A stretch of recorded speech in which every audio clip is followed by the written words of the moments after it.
Hey, my people, Dr. Rest here again.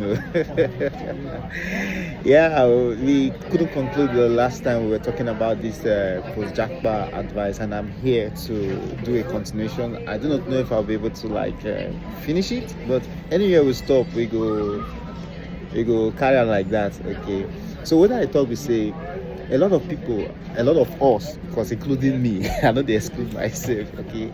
As we enter the United Kingdom, we enter Europe, we enter America, we Jakba as it is. Well, I don't like using the word Jakba, but it's basically as we Jakba. The first thing many times we want to do is to try to meet up with the bills that are facing us, right? And then we get carried away with chasing shift. And because the bills are not smiling, life is cost. Everybody wants to get money to pay for the house, because house payment here is not like house rent here, for instance. It's not like the way it is back home. Back home, you can pay in a year, and then after the next, you wait for the next 1 year before you start looking for house rent or start preparing. But over here, it's every month, okay? And it is such that the amount of money you are paying for a 1 year rent back home is what you are paying for 1 month over here, depending on where you are staying.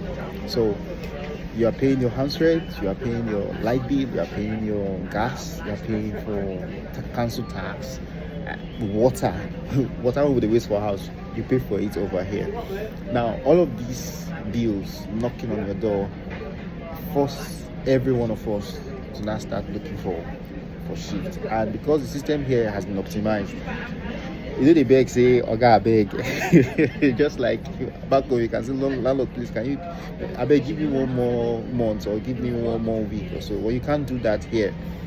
The system is optimized such that once your bill finishes, if you do not renew it, the service is automatically shutting off. So your light goes off. It's like we're in winter now.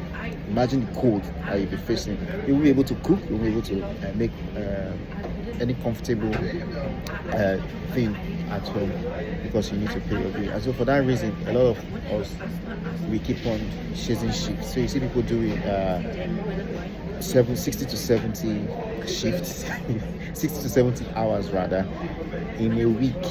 The ideal amount of time that the system requires for everyone to work is about 37.5 to 40 hours a week, which is about between 7 to 8 hours every day.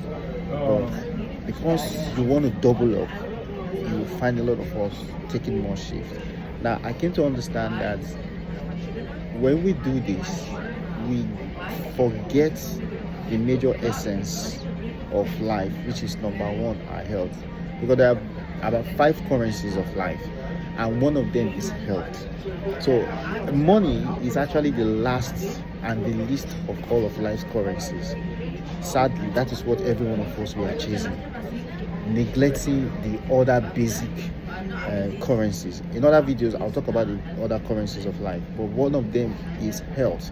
That's why it is said that health is wealth. And many times we fail to forget to pay attention to our health while we're trying to run shifts, work shifts. So you see people who are working nights, all through nights. For instance, I have someone who finishes at 6:30 and then starts the next shift at 7 o'clock in the morning and finishes about 3 o'clock in the afternoon. And I'm like, so what time do you have to rest? Because this thing called sleep is medicine. It's a natural medicine that God has given to us. But when we keep on chasing shifts, you will not have that time to rest. And finally, the engine room of this source of income that we are always generating is your body, is you. Go to the mirror and look at that person in the mirror.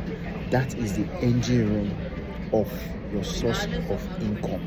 If that engine room is not oiled, if it is not lubricated, if it is not maintained, if it is not given proper attention, it will break down. And when it breaks down, it don't finish. Life keeps going on. You could faint in the UK, nothing stops. Everything still continues. Okay. My producer doesn't make a round up for here. I will continue again.